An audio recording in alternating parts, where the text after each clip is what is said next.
Everyone wants to know how to invest their money in 2025, but not everyone tells you what actually works. I've helped people build and protect real wealth through every kind of market over the years. If I were to start from scratch, here are the 6 foundational principles I'd follow to build wealth with clarity and confidence, no matter where you're investing right now.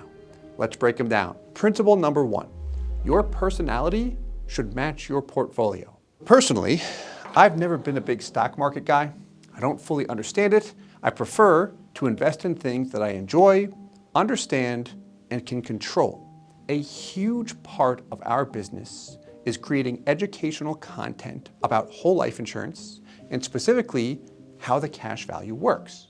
A big investment for the company over the years has been the studio we're in right now, quality equipment, and other tools that can help make our teaching more effective. So I invest here mainly because I can control how much content I put out and also the quality of that content. For you personally, when you're looking to invest somewhere, try to align your investments with your personality, specifically your strengths.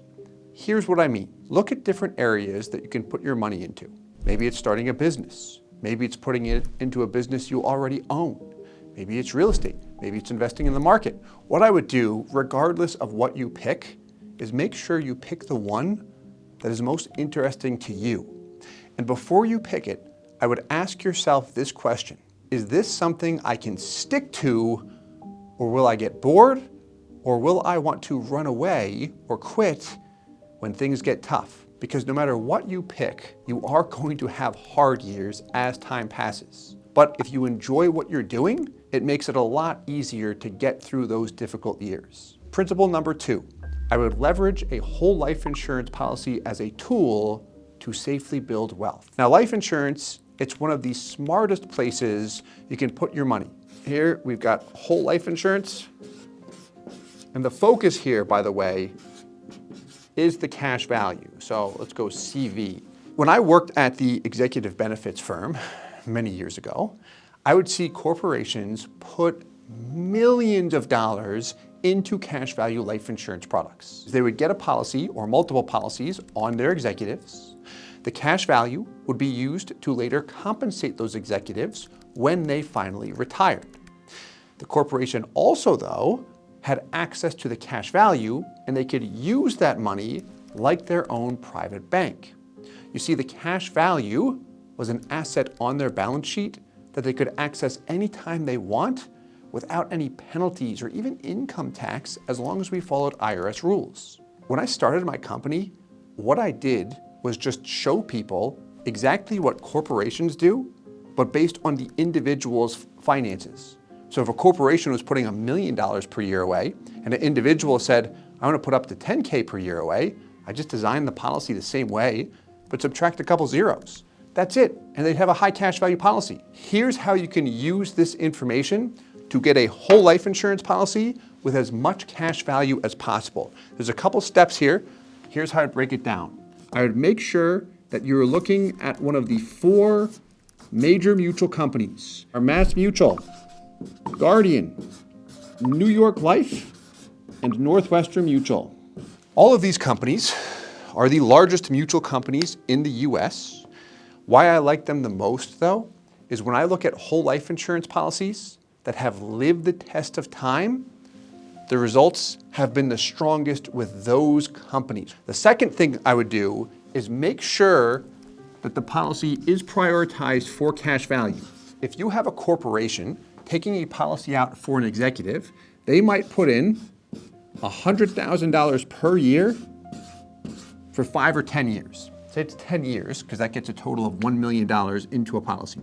So that's what they're going to fund a policy with. If you've looked at whole life insurance before, if you put 100 grand or any dollar amount into a policy, what do you think you'd have in cash value in the first year? It's usually 0. The corporate setup, though, is to make that cash value as rich as possible. And in the first year, if I'm looking at a whole life policy, that should be somewhere between 80 to 90%. Meaning you put in 100 grand and you have $80,000 to $90,000 available immediately. The second thing is your break-even point should fall somewhere between 3 to 5 years. Break-even is when my cash value is equal to or greater than my total payments. So by the fifth year, 100K per year for 5 years would be 500K. If year 5 is the first year I finally hit 500K, my cash value is equal to my payments, that's my break-even point. But I want that to occur early, this way I'm not running a loss, and then I'll see the cash value just grow from that point forward, which is great.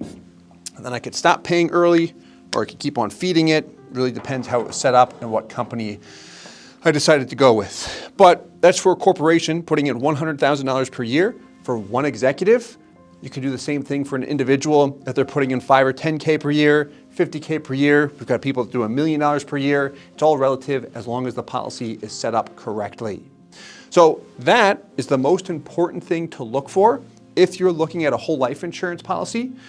The problem that I see happen a lot is a lot of times smaller companies or products like indexed universal life insurance are sold that pay significantly higher commissions when I look at those compared to whole life with the 4 major mutuals. And it looks good on paper with those smaller companies, but then I don't see them deliver. The lesson is I would simply copy what the big players do, specifically corporations and banks that purchase cash value life insurance, look at the 4 major mutuals, and look for a product with high cash value up front.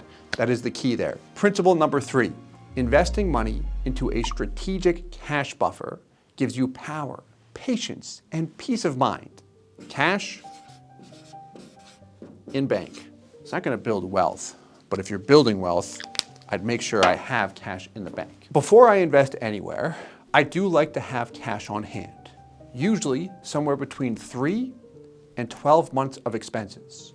This way, if I have flat or negative months, I don't have to stress out as much thinking about where I'm going to pull money from just to survive.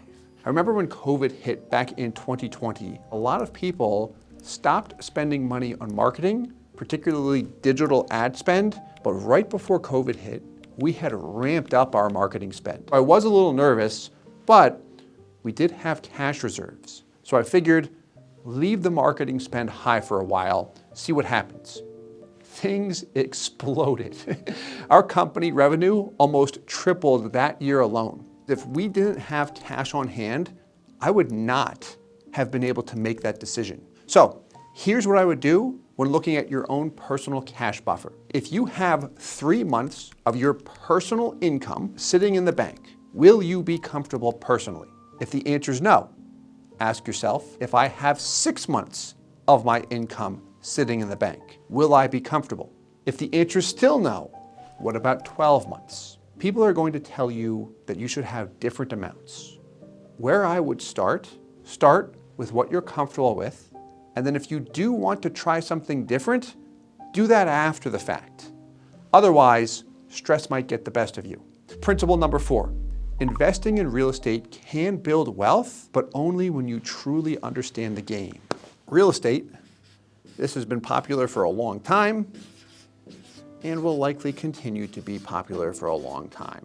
At our company, IBC Global, our number 1 type of client is typically a real estate investor. The reason why is because they're already successful investing in real estate. They'll get a whole life insurance policy, leverage the cash value instead of going to a bank to acquire more real estate, and they make a ton of money and they have a lot less stress than what they would have if they were working with a bank. So we work with real estate investors all the time. But here's my personal thing about real estate. It can pay for itself and it also grows in value over time. So with my real estate, my number 1 rule is to make sure that I never over leverage the policy. I don't want to put myself in that position. So I'm very big on not over leveraging the real estate that I do have. Where I've seen real estate go wrong is 1, when people over leverage, or 2, when they rush into a decision without knowing all of the details. If you're investing in a real estate deal and you're getting your information from someone else, I would really make it a point to slow down, even if you take just an extra day, to do your due diligence.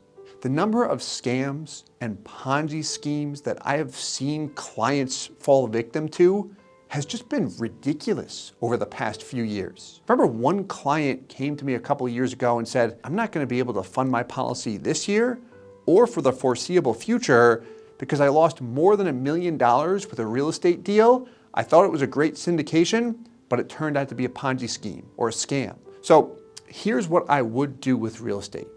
First, be willing to do the work.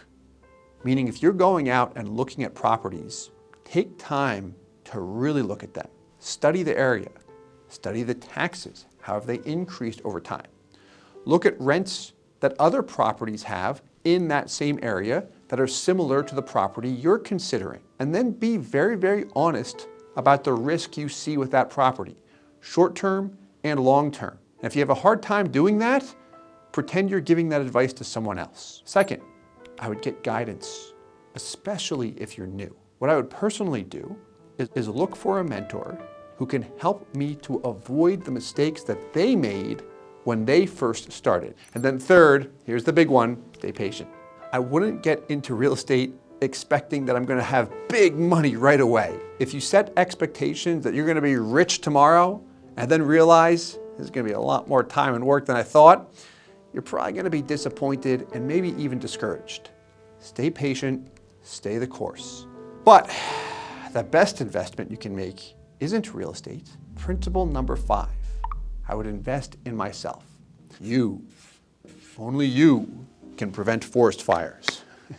I used to bomb sales presentations and it would cost me a lot of time and money.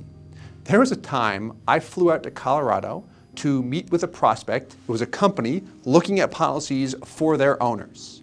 So they're interested in working with me, but I go out there, I did not practice my presentation at all and totally bombed it.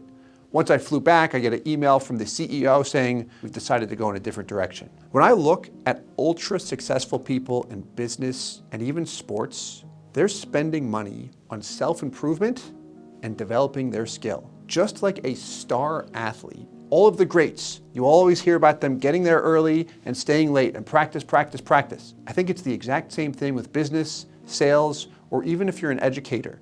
You might know the material inside out, but if you cannot effectively communicate that and keep the audience with you, you're not going to be as effective as you can. So you need to invest the time into getting better and also invest the money to learn from others to see how you could get even better. Here's what I would do to invest in yourself. Spend time on things that don't cost money. This is simple, but it is going to be tough. Practice your presentation aloud, multiple times. That's grueling sometimes, but it will make you better. I'd also read books. If it's hard for you to read, reading aloud does make it a bit easier. And then third, I would watch trainings. And you can watch them on YouTube that are free. There's so many business mentors out there. A lot of good ones are available on YouTube as well. Those are some things you can do that just require an investment of time. Now, if you really want to up your game, I'd spend money on training, preferably in-person conferences and events. I usually get the most out of something where I have live engagement. It could be virtual, especially if it's a one-on-one setting or someone's asking me questions, but if it's a larger event, personally, I would prefer to be there in person.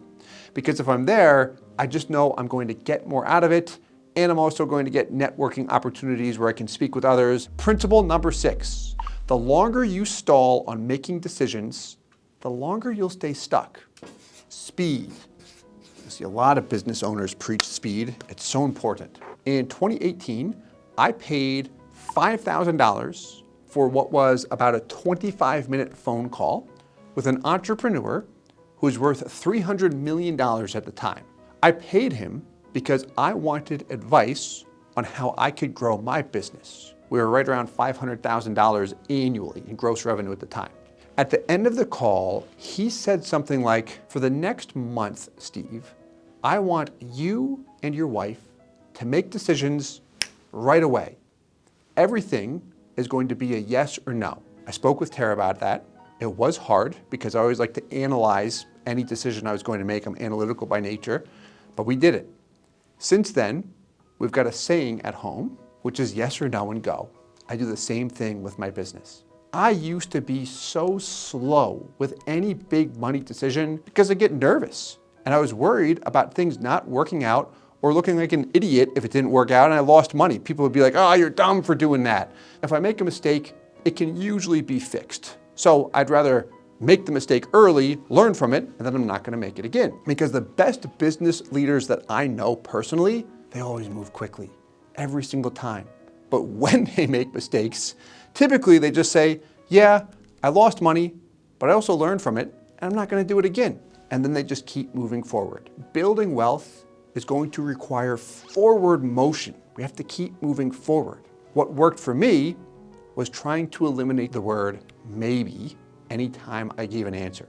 I wanted to be able to make decisions with certainty. Now, if I can't say yes to something because I don't have the information, what I do is look at it, assess the risk, see how much I do know, and ask, is this something that's worth taking a chance on? If yes, all right, we said yes, move. If it's a no, and throw it behind you, and I'm not looking back. Those are my 6 principles for investing money. Hope you enjoyed this one. If you enjoyed this video, here's another one I think you might enjoy.